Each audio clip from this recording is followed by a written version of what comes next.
Liam Lawson aparentemente, finalmente foi de base, não tancou a Red Bull. Tá lá em cima. Tá lá no... Tá lá embaixo, na verdade. É, na Racing Bull. exatamente. Se bem que talvez seja, então, talvez seja uma promoção. Pelo desempenho dele, ele tá lá embaixo. Então, Liam Lawson andou tão bem que ele foi promovido pro Racing Bulls. Foi promovido pro Racing Bulls. Palmas pro Liam Lawson. Mas é o seguinte, o que aconteceu foi isso daqui, ó. O Liam Lawson realmente não aguentou, o desempenho dele tava muito ruim. E, na verdade, não é que o Liam Lawson não aguentou, né? O Helmut Marko que não aguentou ficar uma noite sem demitir alguém. Não tancou.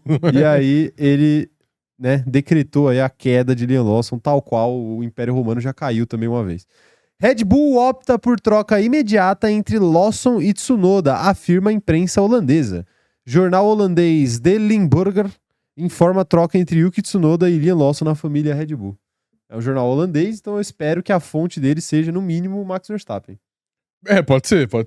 Eu espero de coração que seja. Mas é que esse jornal tem um jornalista que ele é conceituado, que é aquele Eric não sei o que, eu não sei o sobrenome dele, porque ele Ten Hag. holandês. Não é o Eric Ten Hag. Mas é um cara que normalmente costuma acertar bastante coisa também. Então, aparentemente, a fonte é quente.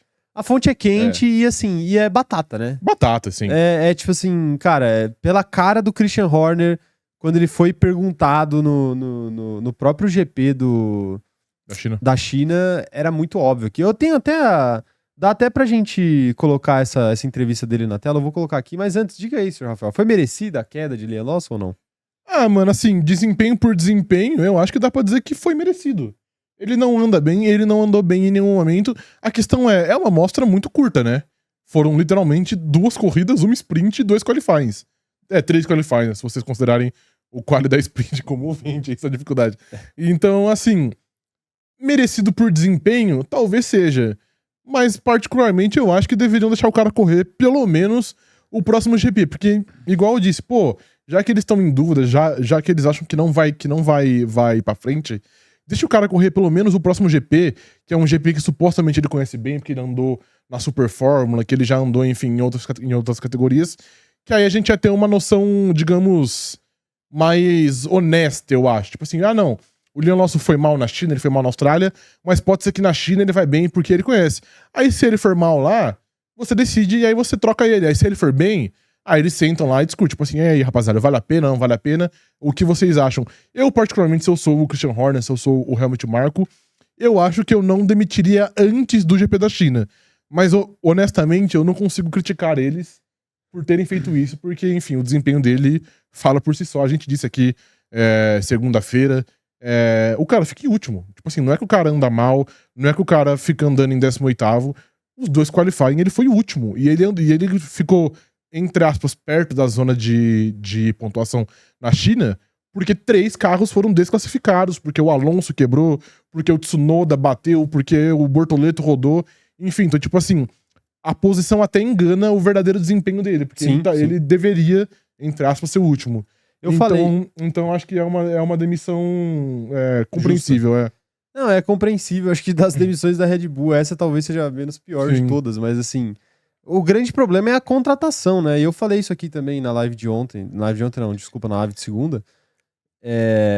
A contratação dele foi muito sem pé nem cabeça, assim. É um cara que claramente não estava pronto, é um cara que nunca correu uma temporada completa pela Fórmula 1. E aí você vai colocar ele num carro extremamente difícil.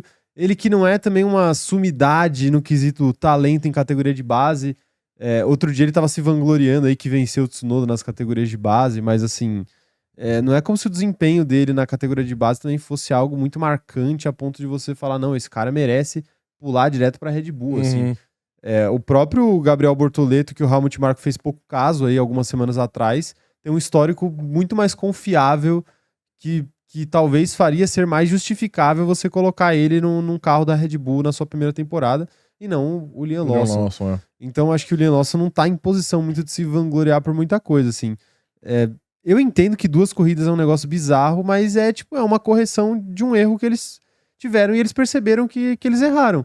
A questão é essa. E assim, não é que eles perceberam na corrida da China. Esse erro tava muito claro há algum tempo. Pra mim tava claro desde o teste de pré-temporada. Porque quando você analisa os testes de pré-temporada, e assim, eu vou ser honesto com vocês, eu também nem assisti todos os testes, ou assisti o tempo inteiro. Mas só de observar um pouquinho ali o desempenho do Liam Lawson em comparação com o desempenho do Verstappen ali, o ritmo e tudo mais, as simulações, era muito complicado. Já dava amostras de que seria um ano muito complicado pro Liam Lawson dentro da Red Bull. Mas é aquela coisa, é teste, você deixa passar, você dá uma chance, você espera a corrida em si pra ver, fazer uma análise mais completa, né? E aí chega o GP da Austrália, o cara vai mal em todos os treinos, classificatório, treino livre, no seco. Aí chega na chuva, ele também vai mal, porque é o que a gente tava discutindo também depois da primeira corrida. Quando ele foi mal no qualifying, eu fiquei com aquela expectativa, tipo assim, não, beleza, ele foi mal, tudo bem, é estreia, tava chovendo não, desculpa, o qualifying não tava, mas é estreia, é difícil. Novato. O próprio Kimi Antonelli também fez algo muito parecido com ele no primeiro treino classificatório, então eu falei, não, eu acho que tem que dar uma chance pra eles pra ver o que eles vão fazer na corrida, né? Porque a minha expectativa é, quando um piloto faz uma volta tão ruim de treino classificatório, quando ele tem um carro bom, assim, a primeira metade da corrida dele no dia seguinte vai ser fácil. Sim. Né? Porque ele tem uma Red Bull, ele tá lá atrás, então ele vai naturalmente passar os outros carros, assim, ele não vai nem ter que se esforçar, porque, pô, você acha que o cara vai ter que se esforçar pra passar uma Haas? Uhum. Você espera que o cara vai ter que se esforçar pra passar uma Sauber? Não espera. Então, tipo, eu imaginei que fosse uma corrida fácil. E quando eu tava assistindo a corrida e percebi que ele não se recuperava, enquanto o próprio Antonelli, que tava no mesmo lugar, conseguiu, com um carro que teoricamente é pior, ou um pouco pior. É similar, pelo menos. Similar, mas enfim. Aí eu falei, vai ser complicado. Sim. Aí chegou na China, ele fez P20 nos 2 treinos classificatórios da China. Aí é um negócio que, tipo assim, é muito complicado de defender, né? É muito complicado de defender. E aí a gente tem aqui, ó, já coloca o seu fone aí, senhor Rafael, porque a gente tem aqui a entrevista do Christian Horner. Vamos ouvir o que o Christian Horner teve a dizer quando perguntaram para ele sobre Liam Lawson lá no GP da China. Your other driver, of course, hasn't had the best of days. 14th in the sprint race, last today. Do we have a little Liam problem here? Well, I mean, it's been a tough day in the office for him today, so we'll have a good look at it and go through it, and obviously try and give him the best car we can for tomorrow. Yeah, but you didn't. You need him to score the constructors' points. You didn't pay off Checo for this, did you? I mean, the point was to replace Checo with a quicker driver, and is he just not a quicker driver? As I say, we'll have a good look at it, and we'll do what we can tomorrow. All right, well, good luck with it. Thanks for talking to us. Your other driver, of course, hasn't had the best. Foi bem. Pra quem não entende inglês, eu vou explicar mais ou menos o que Christian Horner respondeu, o que o jornalista perguntou. Basicamente, o jornalista primeiro pergunta sobre o desempenho do Liam Lawson, que tá muito ruim, obviamente. E aí o Christian Horner fala que a gente vai estudar o caso pra ver como que a gente pode melhorar e fazer uma boa corrida amanhã, porque isso foi logo depois do treino classificatório. E aí o jornalista dá uma insistida e pergunta, poxa, mas você pagou a multa, ele usa até um termo que chama payoff, né? Você pagou a multa rescisória do Pérez, né? Então significa que você precisava de um piloto que performasse melhor do que ele, né? Então por que o Liam Lawson não tá fazendo isso? E aí o Christian Horner mais uma vez repete a mesma resposta que ele deu. Não, vamos analisar direito e fazer uma corrida boa amanhã. E assim, por que isso é um indicativo muito forte de que a paciência tinha acabado? Porque ao invés dele defender o próprio piloto, e o Christian Horner, com todos os defeitos que ele tem, ele é um cara que costuma defender seus pilotos, assim, apesar de às vezes jogar eles debaixo do trem sem querer. Igual ele falou que, não sei quem foi, Tsunoda de outro dia, né? Mas, de maneira geral, o Helmut Marko é o cara que é mais duro na imprensa e o Christian Horner é o cara que defende mais, né? E nessa entrevista, claramente, ele não defendeu o Liam Lawson. Ele poderia falar, não, ele tá chegando agora, tá se ambientando, é uma equipe nova, ele vai melhorar ao longo do ano. Ele não falou nada disso. Ele não falou que o Liam Lawson ia melhorar ao longo do ano, porque talvez ele estivesse pensando que ele não ia nem dar o resto do ano pro Liam Lawson melhorar. Então, assim, eu acho que talvez ali o Liam Lawson foi muito pior do que eles imaginavam. E cara, assim, o Nick De Vries, por exemplo, ele foi demitido numa situação semelhante. Foi. Porque depois que ele é demitido, o Helmut Marko fala que, pô, ele não deu... O Helmut Marko chega a afirmar que ele não deu uma volta mais rápida que o Tsunoda durante todo o tempo que ele tava... Que foram tipo 6 meses. Na AlphaTauri, né? Que era a AlphaTauri na época. Então, assim... dá pra gente olhar pro Liam Lawson e não vou nem falar que ele não deu uma volta melhor do que o Verstappen, Porque, na verdade, não é que ele não deu uma volta melhor que o Verstappen, ele não deu uma volta decente. Eu ia falar isso agora, enquanto você passava o vídeo, tinha os tempos embaixo, né? Uhum. A volta mais rápida do Liam Lawson no treino foi, tipo, quase 1,5 segundo mais lento do que a do Verstappen. Tipo assim, mano, isso não é uma diferença normal. Aceitável. Se é 3 décimos, 4 décimos, meio segundo, você fala, porra, ok, acontece. Mais de 1 segundo, beleza que são sessões diferentes, porque o Verstappen foi até o Q3, o Liam ficou no Q1, mas mais de 1 segundo em um quali é muita coisa mesmo. E um outro ponto é que eu acho que o Liam Lawson, ele deu um pouco de azar, entre aspas, ele mereceu ser demitido pelos deméritos dele. Mas eu acho que o azar dele foi pegar também um final de semana de sprint, né? Porque se ele faz um quali ruim na China, e é tipo assim, É um quali normal, só, é um né? quali só, eu acho que passa batido, mas ele foi 20º 2 vezes em 2 dias, tá ligado? E aí não tem uma justificativa pra isso. Não tem tipo, foi um dia ruim, eu errei a minha volta, porque o cara teve 2 quali e o resultado foi o mesmo. Então aí eu acho que escancara muito qual que era o grande problema ali desse segundo carro da Red Bull. Com certeza. Comente aí que enquanto a gente vai falando aqui, eu vou colocando comentários na tela e depois a gente vai lendo e interagindo com vocês. Mas antes da gente começar a interagir com a galera do chat, senhor Rafael, tem que falar também sobre Yuki Tsunoda, sendo o novo piloto da Red Bull, né? Olha, eu acho que o maior vencedor dessa história toda é o Yuki Tsunoda. Então, mas é aquilo, né? Ele é vencedor até ele entrar no carro, né? E a gente não sabe o que vai ser também. Mas é que assim, eu falo que ele é o maior vencedor da história, porque, assim, pode ser que dê tudo errado, ele faça um trabalho tão ruim quanto o Liam Lawson, e apesar de eu achar difícil, mas pode ser que ele faça muita coisa ruim e não consiga render no carro da Red Bull, né? Apesar de que, mais uma vez, eu tenho certeza, quase certeza, que ele não vai fazer algo tão horroroso quanto o Liam Lawson vinha fazendo.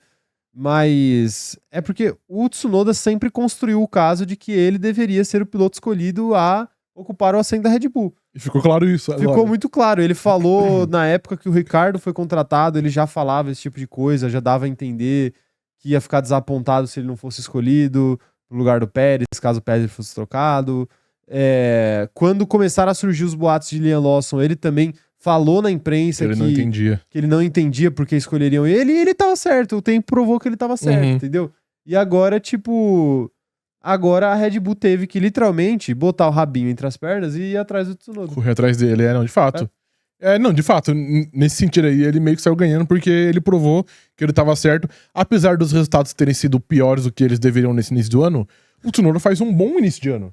Ele tá forte nessa Racing Bulls, ele tá chegando ao Q3. E não é tipo chegando ao Q3 e ficando em 10º.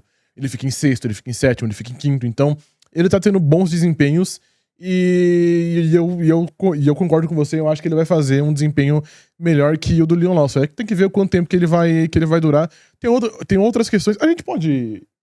Você quer ler o chat ou dá pra emendar na outra notícia da Red Bull? Não vamos emendar não. Okay. Fica nessa e depois a gente vai... Então tá bom, então depois eu falo mais do que eu tenho algumas dúvidas, mas eu acho que tem mais relação com a próxima notícia do que com essa. Não, entendi.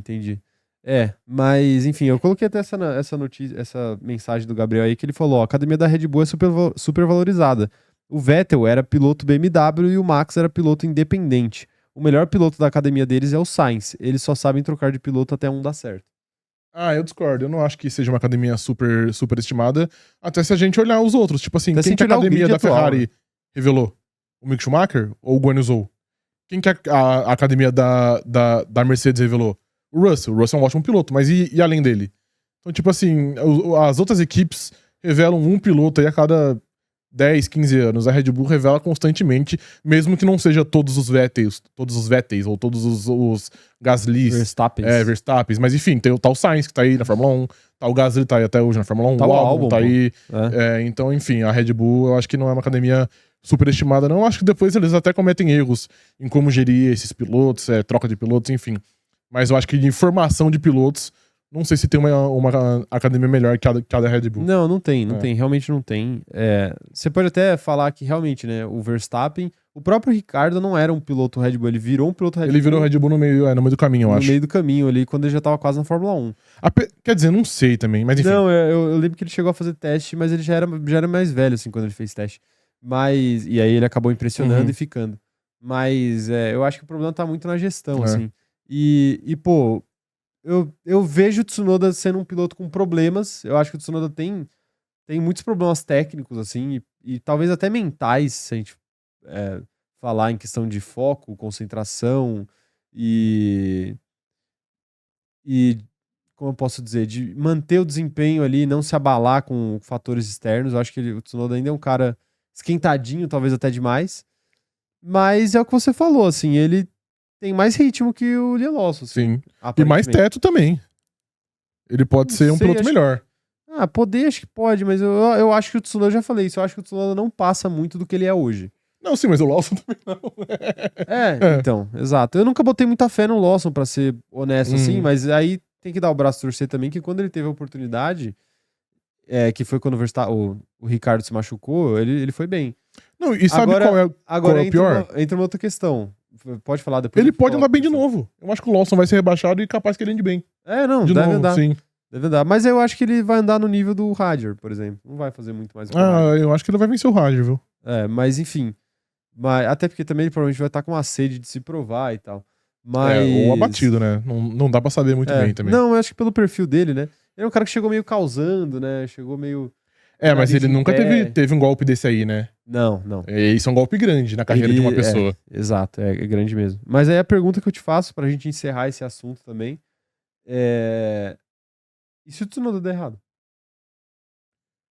Mano, é que agora eu acho que eles vão ter que comprar esse barulho, porque não vai ter o que fazer. Então, tipo... vão ter, mas se o cara continuar terminando em P20, os caras vão ligar pro Ricardo. Mas, mano, aí... Porque aí realmente é a última... Não, é a última... É a última... Pérez eles não vão ligar. Não, obviamente não, é a última cartada. Mas assim... Quem mais, além... Não tem, porque o Lindblad não tem idade. Mas provavelmente até lá o Colapinto já vai estar na Alpine. Daniel Kvyat. Daniel Kvyat é o nome pra solucionar esse problema. Kvyat tá muito... Não dá, não. É disso... Não tem, talvez seja o Danny Ricardo mesmo. Só que eu acho que eles última da última, né? Só que eu acho que eles vão ter que insistir com o Yuki por um bom tempo. Eu acho que... Não, eles vão ter que... Eles então vão ter não vai ter que pelo fazer. menos até o meio do ano pra ele. Só que assim... tipo assim, eu não acredito que ele vá pilotar tão mal quanto o Liam Lawson. Mas e se ele pilotar tão mal quanto o Liam Lawson? Aí, honestamente, eu acho que eles vão tentar outros pilotos antes do Danny Ricardo. Tipo? Pilotos que foram promovidos agora e estão um Paul Aron da vida. Drogovic da vida. Nossa, mas acho que não, hein? Ou, não, tipo assim... Ou talvez que teria a bomba, o tiro longo aqui, o Stephen Curry. Subir o Hadjar. E aí colocar um desses caras aí na Race Bulls. Talvez. Mas é uma sinuca de bico, assim. Tipo, essa troca tão rápido assim... Quebrou com eles, É perigoso. Porque eles tinham uma cartada pra gastar e eles gastaram na segunda prova do ano. Exato. E tipo assim, não, eu diria pior ainda. Eles tinham uma cartada pra gastar e eles gastaram no Lawson. Pode ser também. O Tsunoda já é a cartada que eles não deveriam dar, entendeu? Sim. Então, tipo, tudo que acontecer a partir daqui já é um problema muito grande. Né? Você acha que existe a possibilidade de arrancar um dos cabeças grandes do fundo do grid? Seduzir tá aí na tela. Seduzir um Carlos Sainz? Eu ia falar o Nico Hülkenberg, mas pode ser também o Carlos Sainz. Estão dispostos a pagar isso? Eu acho que assim... No desespero? Por que não? O Carlos Sainz...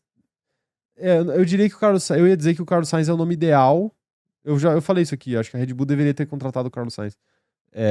Que é uma opinião meio óbvia também, não vou falar que eu sou super inteligente por achar isso. Sou contra o racismo. Exato. Porque o Sainz, pelo histórico de carreira dele, é um cara que sempre se adapta muito bem aos carros que ele pilota, então acho que talvez ele fosse um cara que pudesse domar esse carro da Red Bull aí. Apesar de eu achar que ele não é um piloto espetacular, mas ele é um bom piloto confiável. Agora, assim, a multa dele na Williams deve ser cara, tá? O contrato dele é longo, ele acabou de chegar, então não deve ser muito simples tirar ele de lá. O Hülkenberg talvez seja um caso um pouco mais fácil. Mas é plurianual também, né? É plurianual também. E se você quiser... Se você não tiver medo do perigo, você vai lá buscar o Bortoleto. Piloto de Tier B. Sim. De acordo com o Helmut Marko. Mas acho que eles não fariam, porque... Não, óbvio se o Yuki não der certo, eles não vão querer um outro jovem, tá ligado? Aí que tá. Aposta. A decisão, se o Yuki não der certo, a decisão de colocar outro jovem é burra. É burra, exato. Tem que ser um cara assim, gabaritado. Cara, já deu tudo errado. Se você colocar outro cara jovem aqui, você vai queimar mais um. Então, tipo assim, mas é que não bota, tem, né? Resgata alguém da aposentadoria, faz alguma coisa. Tem que ser isso, o Vettel. Tem que ser o Vettel. Caralho, porque, Vettel, tipo assim, o Danny Ricardo, e agora eu vou falar sem nenhum personagem aqui. Mas o Vettel aposentado ia... Não, eu acho que não até. Acho que o Daniel Ricciardo talvez é até mais viável do que o Vettel nesse sentido. Então, mas era aí que eu ia chegar. E falando sem nenhum personagem aqui, eu acho que a Red Bull não ia buscar esses caras, como o Vettel, como o Daniel Ricciardo, que já meio que ficaram... não vou falar esquecidos, mas enfim, já estão ali, já não são mais considerados. Não. Só que, mano, não tem quem, porque, tipo assim, desses pilotos também, dos que são mais experientes, que estão hoje no grid, o Hülkenberg tem contrato de mais de um ano, o Sainz tem, Sim. o Ocon trocou de equipe agora, o Gasly, eu acho que ele tem mais anos ainda também, né, de contrato que renovaram com ele. Então, tipo assim, mano, acaba as opções de verdade, não tem. Realmente. Não tem ninguém, as opções eram pra ser discutidas ano passado. Sim. Esse ano realmente Não tem, o negócio mano. embaçou e não tem opção. Sim. Tipo, normalmente é engraçado, porque na Fórmula 1 normalmente sempre tem um medalhão ali de bobeira no mercado, né? Dessa vez não tem. Não tem. Porque esse cara foi o Huckenberg por muito tempo. E o Ricardo também. E o Ricardo nos últimos 2 anos também. E agora não foi, né? Não foi. Mas, enfim. Teria um, mas eu acho que é um que também que a Red Bull ela não iria atrás. Que é o Magnussen. É um cara que, tipo, parou agora. Puta. Mas eu não sei se a Red Bull ia dar essa cartada. Olha, eu tô pra te dizer que é a melhor opção do mercado. Você acha? Eu acho. Porque, tipo assim, ele é um cara que tava em atividade até 3 meses atrás. Ele não é um, tipo assim, ele não é um ótimo piloto, mas ele também não é um bagre. Não, ele é o último ele que tá se vira. sobrando. Ele se vira, então ele se vira. talvez fosse uma opção, mas eu acho que a Red Bull não faria isso. Não, com certeza não vai fazer, mas assim, mas se precisar de um tapa, se o Yuki der errado e chegar no meio do ano e os caras falar não tem jeito, vai ser ele. A discussão tem que ser entre ele e o Daniel Ricciardo. Agora, aí é que tá, eu acho que eu não lembro exatamente se eu falei isso ano passado, mas eu não sei se eles geriram bem a situação do Daniel Ricciardo. Em que sentido você acha? No sentido de que eles não precisavam ter descartado o Daniel Ricciardo da maneira que eles descartaram no meio da temporada. Isso eu tenho certeza que eu falei. Eles deveriam ter deixado o Daniel Ricciardo terminar a temporada. É que assim, quando eles colocaram o Liam Lawson lá, eles já estavam pensando, não, vamos colocar o Liam Lawson pra dar mais corrida pra ele poder correr pela principal no ano que vem, né? Pela Red Bull. Mas aí que tá, tipo assim, eles partiram do princípio que a decisão correta era que o Liam Lawson seria o piloto no lugar do Pérez em 2025. E eu sempre achei isso um erro. Então, assim, na minha cabeça, o negócio era: deixa o Ricardo terminar e você ano que vem faz a dupla Lawson e Raikkonen e coloca o Tsunoda. Era pra mim muito mais óbvio fazer isso, muito menos perigoso fazer isso do que o que eles fizeram. Porque, assim, do jeito que eles mandaram o Ricardo embora, eles basicamente queimaram uma opção também. Porque, cara, se eles fazem aquela coisa, despedida do Daniel Ricciardo chorando lá, ia ser aquela coisa, tipo assim, pô, o Daniel Ricciardo tá aposentando, mas o sentimento é outro. É um sentimento de, tipo assim, ele tá parando, ele tá se recolhendo. Tipo assim, já deu pra ele. E não um sentimento, tipo assim, pô, ele foi chutado foi descartado, mais uma vez. Entendi. Porque ele já foi chutado pela McLaren. Agora ele tá sendo chutado de novo. Sim. Então, tipo assim, os caras destruíram um nome, que era o Daniel Ricciardo, que poderia estar salvando eles agora. É que eu acho que, tipo assim, Mas não, ele pode contratar o Zou. Minha nossa. Mas agora o que sobrou é isso, ou o Mick Schumacher. É que assim, eu acho que agora... E não chamando você de engenheiro de obra pronta, mas é que agora, de fato, é meio óbvio. Mas na época, eu acho que a Red Bull tomou a decisão certa. Porque já que eles viram que o Daniel Ricciardo não ia rolar, tipo assim, o Daniel Ricciardo não vai ser promovido, ele tá perdendo do Yuki, a gente quer ir pra uma outra opção. E eu acho que até naquele momento, existia uma ponta de dúvida ainda entre Liam Lawson e Yuki Tsunoda. Então, tipo assim, pô, vamos pôr esses caras competindo entre eles. A dúvida nunca foi o Tsunoda, a dúvida sempre foi o Ricardo. Mano, mas ali eles viram que o Daniel Ricciardo não ia ter um futuro. Então, acho que naquele contexto faz um sentido, que é tipo assim, vamos pôr um contra o outro, a gente vê quem vai sair melhor e a gente testa já quem a gente quer, tá ligado? É que como deu errado, de fato faz mais sentido eles terem segurado, mas é uma parada que eu não consigo crucificar a Red Bull por ter descartado o Daniel Ricciardo naquele contexto. Olha lá, deram a ideia aí de Logan Sargent, viu? Deram. Quem será que deu? Não, eu tenho total dúvida de quem foi. Enfim. Não, isso aí não dá, né? Mas enfim, tá aí. Comentem aí o que vocês acham dessa história toda, que eu quero ler os comentários de vocês.